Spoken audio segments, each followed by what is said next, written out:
ایمان ہے آئیے ایمان پیدا کرتے ہیں. اور آؤ ایک اور منظر دکھلاتا ہوں تمہیں نماز کا, ایک اور منظر دکھلاتا ہوں تمہیں نماز کا. اللہ کے نبی جناب محمد رسول اللہ کا زمانہ نہیں ہے, صحابہ کرام ایک جنگ لڑ رہے ہیں. اس جنگ کو لڑتے لڑتے ایک قلعے کو حاصل کرنا چاہتے ہیں. قلعہ فورٹ, ایک قلعے پر اسلام کا جھنڈا لہرانا چاہتے ہیں. بخاری کے اندر یہ واقعہ موجود ہے. اس قلعے کا نام ہے قلعہ تستر. اس قلعے کا نام ہے قلعہ تستر. رات بھر جنگ چلی, قلعے کے پاس آ گئے صحابہ, اور قریب تھا تھوڑے سے تیر اور برسا دیے جائیں, کافروں کو مار دیں, گھائل کر دیں اور قلعے پر جھنڈا لہرا دیں, اس قلعے پر اسلام کا پرچم لہرا دیں. قریب تھا کہ وہاں تک پہنچ جائیں. اتنے میں اذان کی آواز آتی ہے, اللہ اکبر اللہ اکبر. یہ فجر کی اذان تھی. کون سی اذان تھی؟ فجر. صحابہ کرام آپس میں سوچنے لگے اور آپس میں گفتگو کرنے لگے, کیا ہوگا؟ اذان ہو رہی ہے. ادھر کافروں نے خوشی منانا شروع کر دی. اب مسلمان یہاں نماز پڑھنے کے لیے جائیں گے, یہ نماز میں ہوں گے, اور ہم قلعے پر چڑھ کر ہم دھاوا بول دوں گا اور جا کر ہم اپنے کفر کا پرچم قلعے کے اوپر لہرا دیں گے. کافروں نے خوشیاں منانا شروع کر دی. اب تو صحابہ نماز میں جائیں گے اور ہم قلعے پر چڑھائی کر دیں گے. ادھر صحابہ سوچنے لگے اگر ہم نماز پڑھتے ہیں تو کافر قلعے پر چڑھ کر اس پر چڑھائی کر دے گا, اور یہ جیتا ہوا قلعہ جو ہمارے ہاتھ میں آنے والا ہے, ہم اس کے قریب پہنچ گئے, یہ میرے ہاتھ سے نکل جائے گا. تو آپس میں مشورے ہوئے کیا کریں. سارے صحابہ نے کہا نماز قضا کر لیں گے, نماز بعد میں پڑھ لیں گے, چلو پہلے اس قلعے کو حاصل کر لو. اور پھر صحابہ نے تیر برسانا شروع کر دیے. پھر صحابہ نے تیر برسانا شروع کر دیے اور کافروں کے چھکے چھڑا دیے, اور جا کر قلعے پر اسلام کا جھنڈا لہرا دیا. اس قلعے تستر کو حاصل کر لیا, اس پر اسلام کا پرچم لہرا دیا. لیکن جب جھنڈا لہرا رہے تھے اس قلعے پر, جب محمد رسول اللہ کا جھنڈا لہرایا جا رہا تھا, جب جھنڈا پکڑ کر لہرانے کی اس پہ گاڑنے کی کے لیے جب چلے, حضرت انس اس واقعے کے راوی ہے, جیسے جھنڈا اس قلعے کے اوپر گاڑا گیا, اس قلعے کے اوپر رکھا گیا اسلام کا جھنڈا, ویسے ہی سورج نکلنے لگا. جھنڈا اس قلعے پر لگا کر صحابہ نیچے آئے, سورج نکل چکا تھا.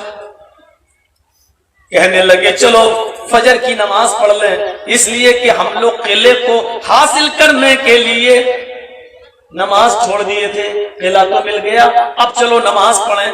سارے صحابہ نے وضو بنایا, نماز پڑھنے لگے. حضرت انس کا بیان ہے جب سجدے میں گئے, صحابہ سجدے میں گئے, انس بھی سجدے میں گئے.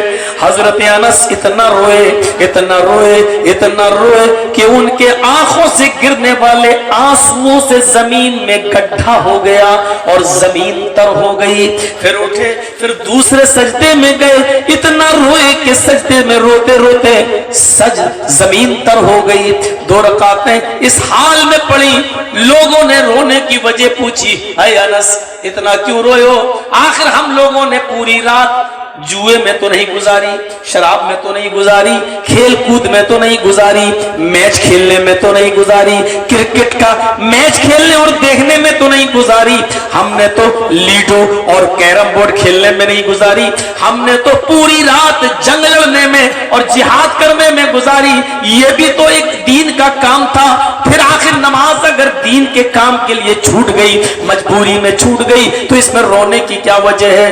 حضرت انس کہتے ہیں تم ٹھیک کہہ رہے ہو, یہ بھی دین کا کام تھا, مجبوری تھی, اور ہم نے تو مصلحتاً نماز اس لیے نہیں پڑھی کہ جھنڈا لہرا دیا جائے. اگر نماز پڑھیں گے تو کافر اسی موقع کی تاب میں آ کر حملہ کر دیں گے اور ہمیں بھی مار سکتے ہیں اور قلعے پر بھی ہم قبضہ کر سکتے ہیں. لیکن میں اس لیے رو رہا ہوں, میں اس لیے رویا ہوں کیونکہ جب سے نماز فرض ہوئی ہے با جماعت, اور میں نے اللہ کے نبی کے پیچھے بھی یہ نماز پڑھی, اس دن کی تاریخ سے لے کر آج تک یہ میری پہلی نماز تھی فجر کی جو ترک ہوئی ہے، یہ میری پہلی نماز ہے جو میں سورج نکلنے کے بعد پڑھ رہا ہوں۔ مجھ سے دنیا کی ساری چیزیں چھین لی جاتی، انس کا پورا خاندان تباہ و برباد ہو جاتا، میرے بیوی بچے مار ڈالے جاتے اور میرے پورے کاروبار میں آگ لگ جاتی، میرا پورا بزنس جل کر راکھ ہو جاتا، مجھے اتنا افسوس نہیں ہوتا جتنا دکھ مجھے اس فجر کی نماز کے قضا ہو جانے کا ہو رہا ہے، اس فجر کی نماز کے چھوٹ جانے کا ہو رہا ہے جو میں بعد میں سورج نکلنے کے بعد پڑھ رہا ہوں۔ میرے بھائیوں، اس واقعے کی روشنی میں ہر مسلمان جو یہاں بیٹھا اپنے غریبان کے بٹن کھول کر جھانکے اور بتائے اور اپنے دل سے پوچھے، اپنے آپ سے سوال کرے کہ اب وہ کتنا بڑا مسلمان لگ رہا ہے، اپنی زبان سے مسلمان کہلانے کے لائق ہے بھی یا نہیں؟ اس واقعے کی روشنی میں ہم کیسے جب سے نماز فرض ہوئی ہے اس دن سے لے کر اب تک یہ میری فجر کی پہلی نماز ہے جو میں سورج نکلنے کے بعد پڑھ رہا ہوں، وہ بھی مجبوری میں، وہ بھی جنگ اسلام کے لیے لڑ رہے ہیں۔ تب یہاں تو یہ نسل بیٹھی ہے جس کو تقریریں سننے کا شعور نہیں ہے، جو بول رہے ہیں، جو باتیں کر رہے ہیں، ایک دوسرے کو چپ کرا رہے ہیں۔ اللہ کے نبی جب خطبہ دیتے تھے تو آپ کے صحابہ کے سروں پر بیٹھی ہوئی جو مکھیاں ہوتی تھی وہ بھی نہیں اڑاتے تھے، یہ تو ہم لوگ ہیں۔ اور نوٹنکی یہاں تک کہ موبائل کے اسکرین سے بھی جرجی صاحب کی ریکارڈنگ ہو رہی ہے، یہ آپ کو اجازت کس نے دی ہے کہ حرکت کرو، کسی کو کیمرے میں قید کرو، ایک جگہ بندہ ہوا بن گیا، ہاتھ میں لو ادھر ادھر کرو، نہ سنو گے نہ دوسروں کو سننے دو گے، یہ ساری چیزیں فیشن بن گئی ہیں، اسلام سے ان کا کوئی رشتہ نہیں ہے۔ لیکن آج منع کر دیں گے کل پھر یہی ہوگا، کل منع کر دیں گے پرسوں پھر ہوگا۔